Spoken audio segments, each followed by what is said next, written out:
السلام علیکم ورحمۃ اللہ وبرکاتہ۔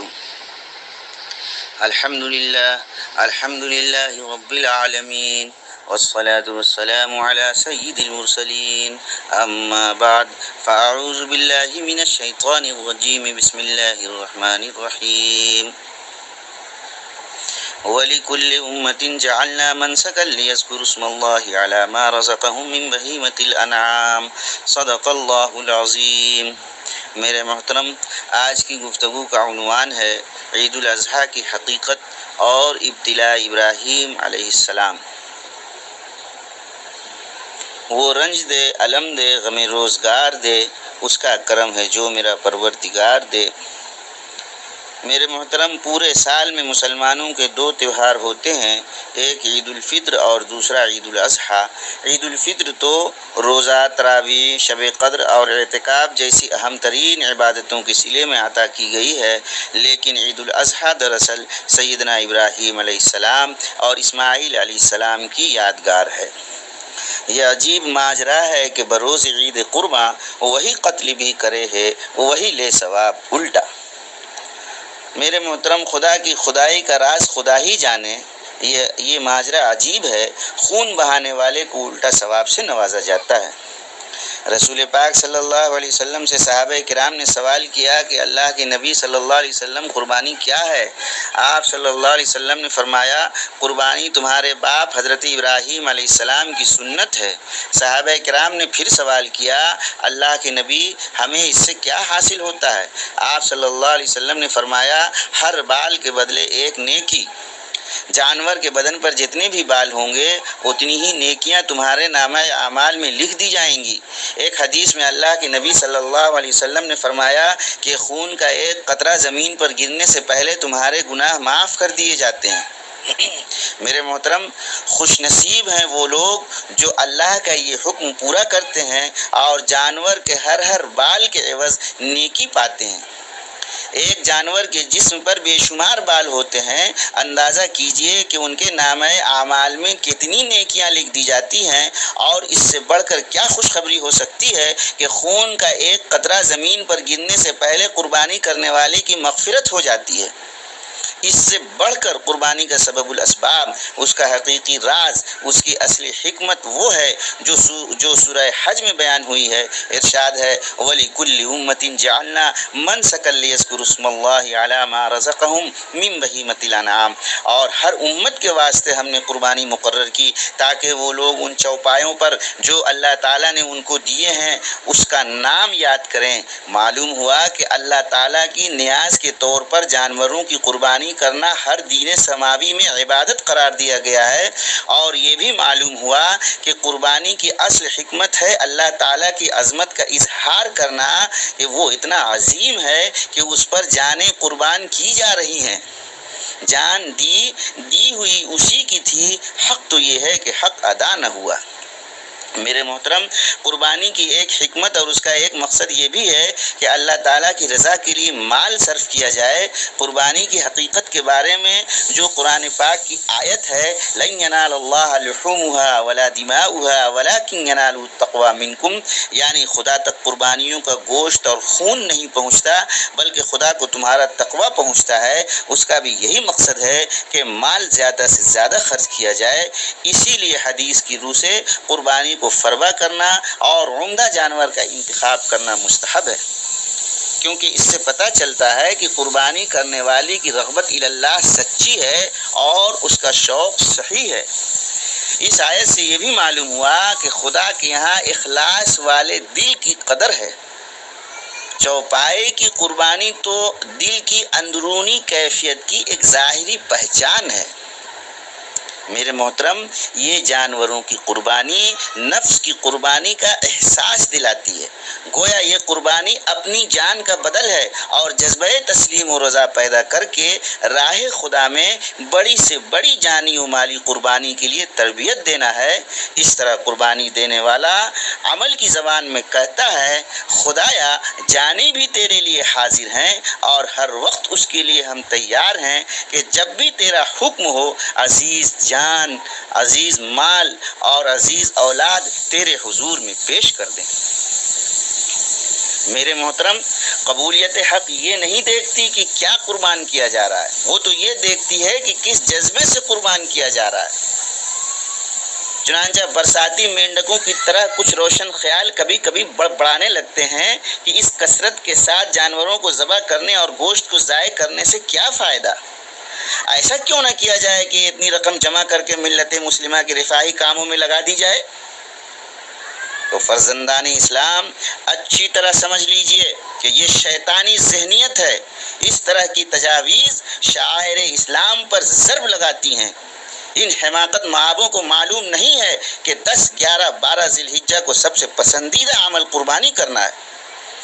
حضرت عائشہ صدیقہ رضی اللہ تعالی عنہ سے روایت ہے کہ رسول اللہ صلی اللہ علیہ وسلم نے فرمایا کہ قربانی کے دن انسانوں کا کوئی عمل اللہ کے نزدیک خون بہانے سے زیادہ محبوب نہیں ہے۔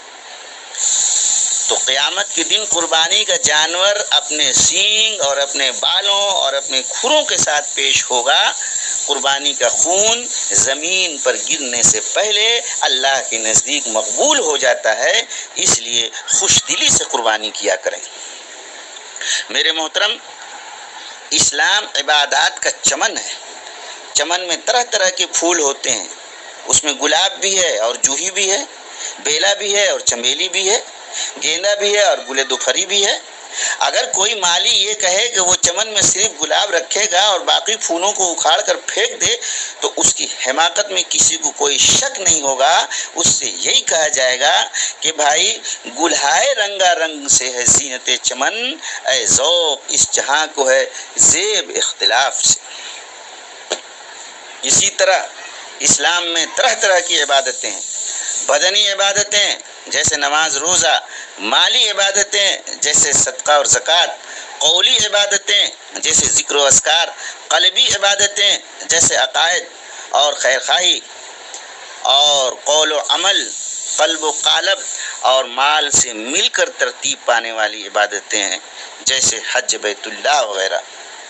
اور ہر عبادت کی الگ الگ تاثیر ہے جو دوسری عبادت میں نہیں ہے، اس لیے کوئی عبادت کسی عبادت کی جگہ نہیں لے سکتی ہے۔ آخر کوئی بات تو تھی کہ رسول اللہ صلی اللہ علیہ وسلم باوجود کہ آپ رحمت عالم تھے، اپنی قربانی کا جانور اپنے ہاتھ سے ذبح کرتے تھے۔ چنانچہ حجۃ الوداع میں رسول اللہ صلی اللہ علیہ وسلم نے 63 جانور اپنے دستے مبارک سے ذبح کیے ہیں۔ یہی نہیں بلکہ ازواج مطہرات کو حکم دیتے تھے کہ وہ اپنا جانور اپنے ہاتھ سے ذبح کریں۔ چنانچہ حضرت عائشہ صدیقہ رضی اللہ تعالی عنہ نے اپنا جانور اپنے ہاتھ سے ذبح کیا، پھر رسول اللہ صلی اللہ علیہ وسلم نے چھری ان کے ہاتھ سے لے کر ذبح کا بقیہ کام تمام کیا۔ میرے محترم، اگر یورپ کا کتا اپنی میڈم کو پہچانتا ہے، اگر ہندوستان کا ہاتھی اپنے فیلبان کو جانتا ہے، اگر صحرائے عرب کا اونٹ اپنے ساربان پر جان دیتا ہے، تو یقیناً عام حیوانات بھی اپنے خالق کو پہچانتے ہیں اور اس کے نام پر قربان ہونے میں خوشی محسوس کرتے ہیں۔ یہ ایذا نہیں ہے، یہ جانوروں کو تکلیف پہنچانا نہیں ہے، یہ حیوانات کی تعظیم نہیں ہے، یہ ان کی زندگی کی معراج ہے، یہ ان کا حاصل حیات ہے۔ سر بوقت ذبح ابنا اس کے زیر پائے ہے، کیا نصیب اللہ اکبر لوٹنے کی جائے ہے۔ میرے محترم، عید الاضحیٰ کی قربانی ایک عاشق حقیقی اور خدا کی نزدیکی کی آزمائش میں پورا اترنے اور دعوی عاشقی میں کامل ہونے کی ایک باپ بیٹے کی داستان ہے، جس کو دنیا حضرت ابراہیم علیہ السلام اور بیٹے کو حضرت اسماعیل علیہ السلام کے نام سے جانتی ہے۔ کلیجہ تھام لیں گے جب سنیں گے، نہ سنوائے خدا شیون کسی کا۔ میرے محترم، حضرت ابراہیم علیہ السلام کی ابتلا و آزمائش کا ایک طویل سلسلہ ہے۔ اس سے پہلے کہ آپ کے سامنے ان کی آزمائشوں کو بیان کروں، حضرت ابراہیم علیہ السلام کے بلند مقام و مرتبہ کی ایک جھلک ملاحظہ فرمائیں۔ سیدنا ابراہیم علیہ السلام کے تقدس کا یہ عالم ہے کہ دنیا کے 3 سب سے بڑے مذاہب یعنی مسلمان، عیسائی اور یہود آپ کو اللہ تعالیٰ کا ایک اولو العزم پیغمبر مانتے ہیں۔ آپ کی وجود پاک سے نہ صرف دنیا کو ٹھنڈک نصیب ہوئی بلکہ آتش کدہ نمرود ہمیشہ کے لیے سرد ہو گیا۔ آپ خانہ کعبہ کے معمار اول بھی ہیں، آپ ان جلیل القدر پیغمبروں میں سے ہیں جن کا مرتبہ اور درجہ اوروں سے بہت بلند ہے۔ آپ تمام عرب کے جد اعلیٰ ہیں، آپ کو ابو الانبیاء بھی کہا جاتا ہے۔ اللہ پاک نے آپ سے خوش ہو کر آپ کو خلیل لقب عطا فرمایا ہے، یعنی دوست۔ ظاہر ہے کہ اللہ کا دوست وہی ہو سکتا ہے جو اس کے ایک اشارے پر اپنا سب کچھ تیاگ دینے اور تج دینے کے لیے تیار رہتا ہو۔ اللہ تعالیٰ نے ان سے جو مانگا وہی دے دیا، جو چاہا وہی کر دیا، اور اس کی پرواہ نہیں کی کہ مجھ پر کیا گزرے گی۔ قرآن مجید میں ارشاد ہے وَإِذِ ابْتَلَىٰ إِبْرَاهِيمَ رَبُّهُ بِكَلِمَاتٍ فَأَتَمَّهُنَّ، وہ وقت یاد کرنے کے قابل ہے جب کہ حضرت ابراہیم علیہ السلام کا امتحان کیا چند باتوں میں اس کے پروردگار نے، تو اس نے ان کو پورا کر دکھایا۔ آیت مبارکہ سے اندازہ ہوتا ہے کہ اللہ تعالیٰ نے صرف ایک امتحان نہیں لیا بلکہ کلماتن چند باتوں میں، چند چیزوں میں بہت ہی سخت آزمائشوں سے آپ کو گزرنا پڑا۔ میرے محترم غور فرمائیے، سیدنا ابراہیم علیہ السلام کا خاندان حتیٰ کہ کی پوری قوم بت پرستی میں مبتلا تھی اور بادشاہ وقت یعنی نمرود کو اپنا خدا مانتی تھی۔ اس کے عقائد رسوم سے الگ ایک دین حنیف آپ کو عطا کیا گیا اور اس کی تبلیغ و دعوت کا حکم دیا گیا۔ چنانچہ آپ کو سب سے پہلے اس وقت کی سب سے بڑی طاقت نمرود سے واسطہ پڑا۔ نمرود نے 1000 کوششیں کی کہ ابراہیم علیہ السلام بھی اوروں کی طرح مجھے خدا کہے، مگر ابراہیم علیہ السلام نے نمرود کی باطل خدائی نہ صرف یہ کہ تسلیم کرنے سے انکار کیا بلکہ آج کی زبان میں اس کے خلاف علم بغاوت بھی بلند کر دیا۔ حضرت ابراہیم علیہ السلام نے نمرود سے کہا کہ سنو، میرا خدا وہ ہے جو ہر روز سورج کو مشرق سے طلوع کرتا ہے۔ اگر تیرا خدائی کا دعویٰ واقعی سچا ہے تو سورج کو مغرب کی طرف سے اگا کر دکھا۔ میرے محترم، یہ وہ وقت تھا جب بڑے بڑے سورما نمرود کی باطل خدائی کے سامنے سرنگوں ہو کر اس کی خدائی پر مہر تصدیق ثبت کر چکے تھے۔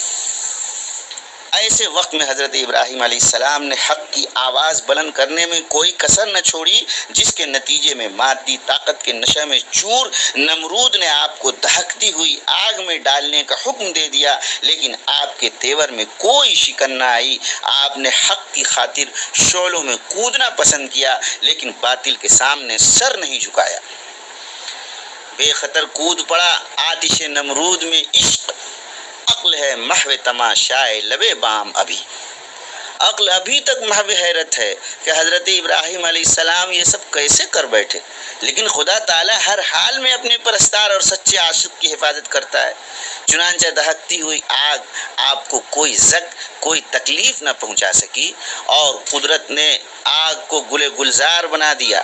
اللہ تعالیٰ نے حکم دیا یا نار کونی بردوں و سلاما علی ابراہیم، کہ اے آگ تو ٹھنڈی اور سلامتی والی ہو جا ابراہیم کے حق میں، یعنی نہ ایسی گرم رہ جس سے جلنے کی نوبت آئے اور نہ بہت ٹھنڈی برف ہو جا کہ اس کی ٹھنڈک سے تکلیف پہنچے، بلکہ مثل ہوائے معتدل بن جا۔ چنانچہ ایسا ہی ہوا۔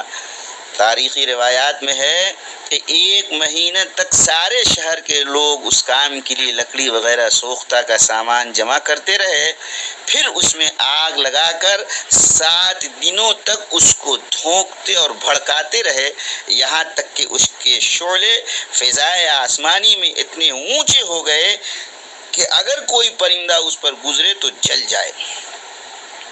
اس وقت ارادہ کیا کہ ابراہیم علیہ السلام کو اس میں ڈالا جائے، تو فکر ہوئی کہ ڈالیں کیسے، اس کے پاس تک جانا کسی کے بس میں نہیں تھا۔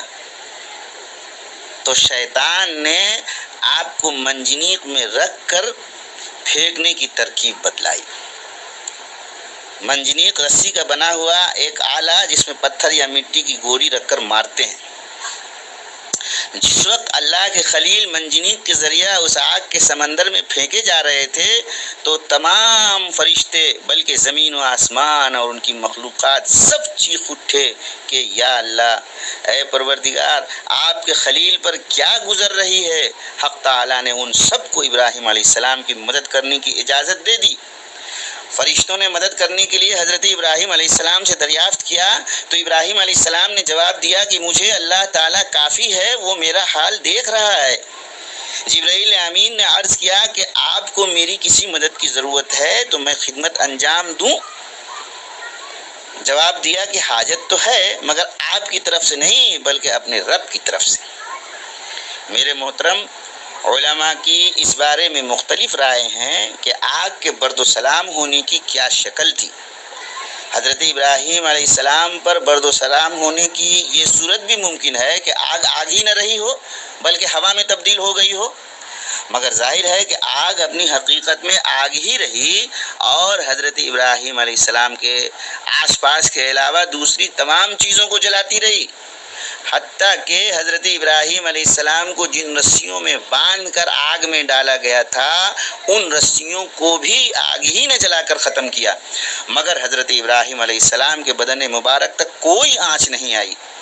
حضرت ابراہیم علیہ السلام اس آگ میں 7 روز رہے اور وہ فرمایا کرتے تھے کہ مجھے عمر میں کبھی ایسی راحت نہیں ملی جتنی ان 7 دنوں میں حاصل تھی۔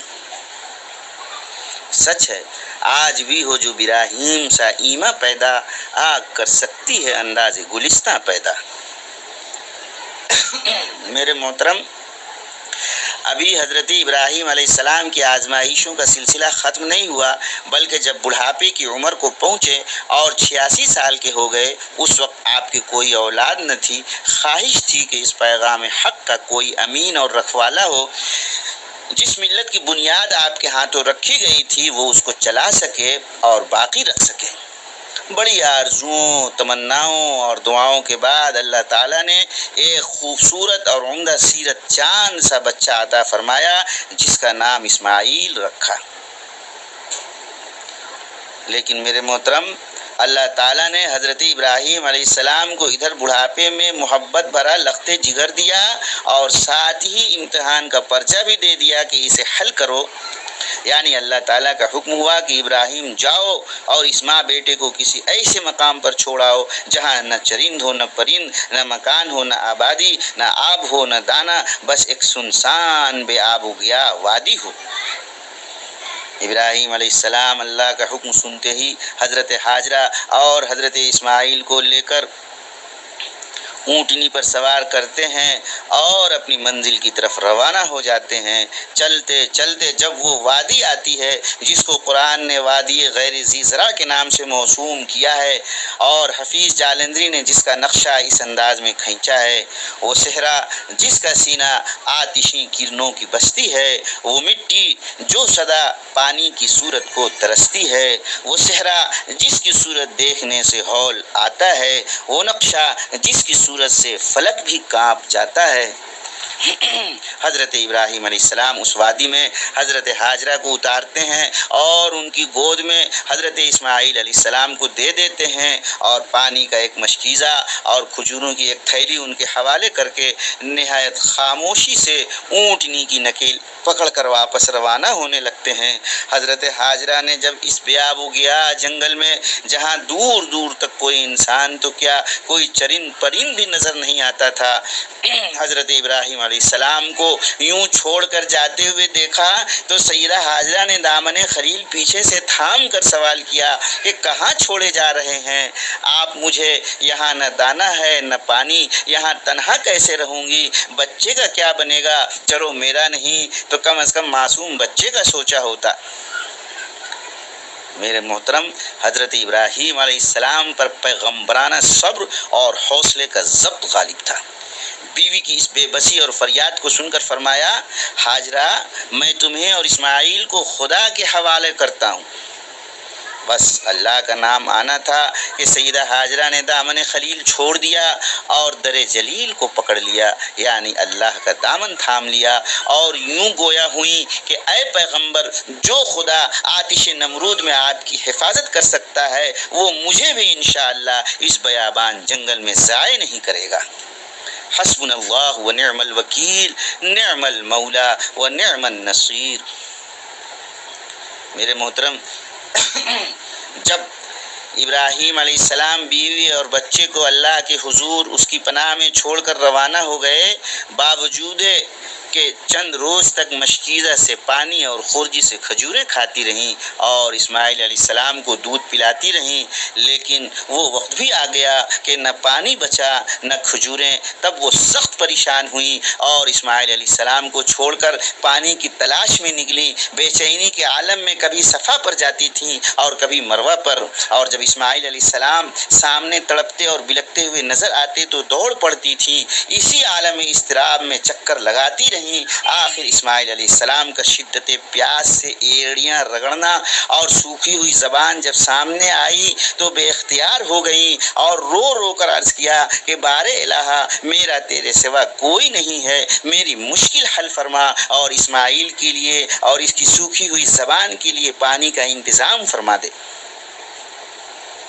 میرے محترم، رحمت حق کو اپنی پاک بندی کی اس والہانہ دوڑنے اور بے کسی اور بے بسی کے عالم میں خدا کے ہاں دست سوال دراز کرنے پر جوش آ گیا اور فرمایا، جبرائیل جاؤ اور جلدی پر مار کر اسماعیل علیہ السلام کی ایڑیوں سے پانی کا چشمہ جاری کر دو۔ چنانچہ جبرائیل آتے ہیں اور پر مارتے ہیں اور اسماعیل علیہ السلام کے پاؤں تلے ایک آب شیریں چشمہ جاری ہو جاتا ہے۔ سبحان اللہ، زمزم کا وہی چشمہ، یہ چشمہ وہی ہے جو حضرت اسماعیل علیہ السلام کی برکت سے تمام کائنات کو آج بھی سیراب کر رہا ہے۔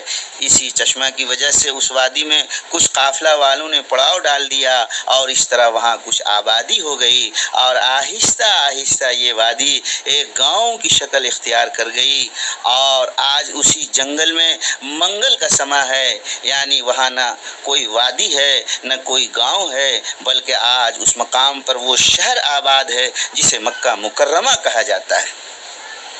سیدنا ابراہیم علیہ السلام ایک مدت کے بعد وہاں ایک مرتبہ تشریف لائے، مگر اسماعیل علیہ السلام کی غیر حاضری میں واپس تشریف لے گئے۔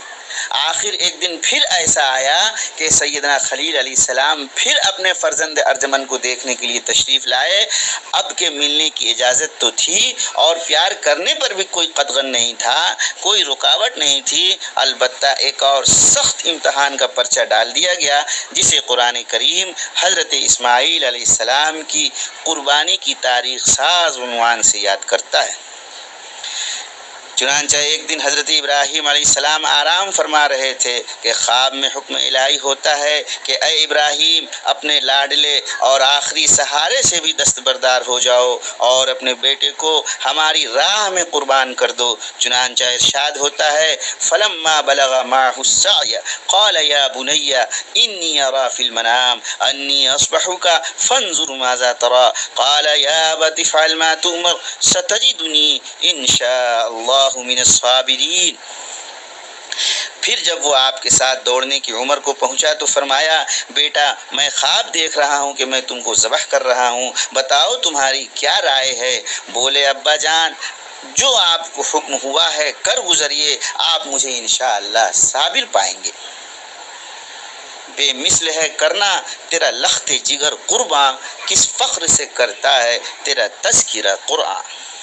میرے محترم، حضرت ابراہیم علیہ السلام نے چھری اور رسی لی اور اپنے لخت جگر کو ساتھ لے کر ذبح کرنے کے لیے صحرا کی طرف روانہ ہو گئے تو شیطان کو حضرت ابراہیم علیہ السلام کی یہ ادا پسند نہ آئی اور وہ فوراً تعاقب میں نکل پڑا اور حضرت ابراہیم علیہ السلام کے قریب پہنچ کر کہتا ہے کہ ابراہیم، سوچ لو، بھلا کبھی والد بھی بیٹے کو چھری سے ذبح کیا کرتا ہے؟ حضرت ابراہیم علیہ السلام سمجھ گئے کہ یہ شیطان مجھے ناصح بن کر اپنے عشق کے امتحان سے روکنا چاہتا ہے، مگر آپ نے فوراً اس کے وار کو اس طرح روک لیا کہ 7 کنکریاں اٹھا کر اس کو مار بھگایا۔ آپ پھر آگے روانہ ہو گئے، مگر شیطان نے پھر ہمت کر کے وہی تقریر کی۔ اللہ تعالیٰ کے فضل و کرم سے پھر شیطان کو 7 کنکریاں ماری اور وہ پھر دور ہو گیا، لیکن یہ شیطان تھا، بھلا اپنے ارادے سے کس طرح باز آ سکتا تھا؟ اس لیے اس نے پھر ہمت کر کے حضرت ابراہیم علیہ السلام سے رحم کی اپیل کی اور پھر وہی تقریر کی، مگر سیدنا خلیل علیہ السلام نے اس زور سے کنکری ماری کہ شیطان کی تمام تدبیریں دھری کی دھری رہ گئیں اور وہ ناکام و خائب و خاسر ہو کر واپس چلا گیا۔ اس کے بعد حضرت ابراہیم علیہ السلام اس جگہ پہنچے جہاں یہ حیرت انگیز اور روح فرسا کارنامہ انجام دیا جانا تھا۔ باپ نے حضرت اسماعیل علیہ السلام کو رسی سے مضبوط باندھ کر زمین پر لٹا دیا اور اپنی آنکھوں میں پٹی لپیٹ لی اور ہاتھوں میں تیز چھری سنبھالی اور اس کے بعد گھٹنے سینے پر رکھ کر چھری حلق اسماعیل پر چلا دی۔ یہ منظر شاید کائنات عالم نے پہلی بار دیکھا تھا، اس لیے پورا عالم محو حیرت تھا۔ زمین سہمی پڑی تھی، آسماں ساکن تھا بیچارہ، نہ اس سے بیشتر دیکھا تھا یہ حیرت کا نظارہ۔ زمین کا ذرہ ذرہ اس منظر سے لرزہ براندام تھا، فرشتے انگشت بدندہ تھے، ستاروں نے حیرت سے آنکھیں موند لی تھیں، زمین و آسمان کی روح کانپ اٹھی تھی۔ چھری حلق اسماعیل پر چلتی ہی نہ تھی، تیز کرتے پھر چلاتے، پھر تیز کرتے پھر چلاتے، اسی کشمکش میں تھے کہ باری تعالیٰ کا دریائے رحمت جوش میں آیا اور فوراً فضا میں نغمگی بکھیرتی ایک آواز سنائی دی، وَنَادَيْنَاهُ أَن يَا إِبْرَاهِيمُ قَدْ صَدَّقْتَ الرُّؤْيَا إِنَّا كَذَلِكَ نَجْزِي الْمُحْسِنِينَ۔ اے ابراہیم، تو نے اپنا خواب سچا کر دکھایا اور یہ ایک بڑا امتحان تھا، بس تم نے ہمارا حکم پورا کر دیا اور وفاداری کا آخری ثبوت بھی پیش کر دیا۔ اس کے بعد اللہ تعالیٰ نے فرشتوں کی معرفت ایک دمبا بھیجا اور فرمایا کہ تمہاری قربانی ہمیں منظور ہے، لو اب یہ دمبا حاضر ہے، اس کو ذبح کر دو، ہم اسی طرح نیکوکاروں کو بدلہ دیا کرتے ہیں۔ یہ طاعت اور قربانی ہوئی منظور یزدانی کہ جنت سے یہ دمبا آ گیا ہے بہر قربانی۔ میرے محترم، یہ عید الاضحیٰ کی 10ویں تاریخ کا واقعہ ہے۔ اس وقت حضرت اسماعیل علیہ السلام 13 سال کے تھے۔ محترم، حقیقت ہے کہ جو بندہ خدا کے حکم پر اپنے تمام جذبات کو قربان کرنے پر آمادہ ہو جاتا ہے تو خدا اس کا صلہ دنیاوی تکلیف سے چھٹکارا اور آخرت میں اس کا بہتر بدل کی شکل میں عطا فرماتا ہے۔ چنانچہ اللہ تعالیٰ کو آپ کا یہ عمل اتنا پسند آیا کہ قیامت تک آپ کی یاد کو امت میں زندہ رکھنے کے لیے اپنی محبوب عبادت قرار دے کر اپنے بندوں پر قربانی لازم قرار دی۔ محترم، ایثار و قربانی کا تہوار صرف عید الاضحیٰ کے دن تک کے لیے نہیں بلکہ سراپا زندگی ہی قربانی کا ایک نمونہ ہے۔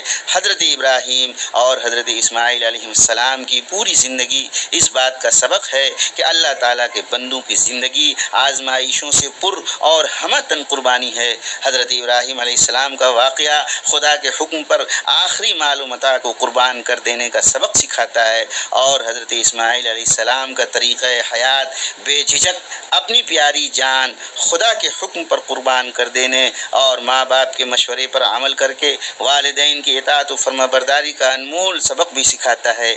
قربانی محض ریت و رواج نہیں بلکہ تجدید ایمان و عمل اور اللہ کے ماں سوا کی محبت کو قربان کرنے کا نام ہے۔ میرے محترم، اصل میں قربانی اس کی ہے جس نے روزانہ کی زندگی میں اپنے نفس کے خلاف، جھوٹ اور فریب کے خلاف، شرک اور بدعت کے خلاف، رشوت اور چور بازاری کے خلاف، ظلم اور فساد کے خلاف اپنے آپ کو قربان کر رکھا ہے، جیسا کہ حضرت ابراہیم اور حضرت اسماعیل علیہ السلام کی پوری زندگی سے ہمیں سبق ملتا ہے۔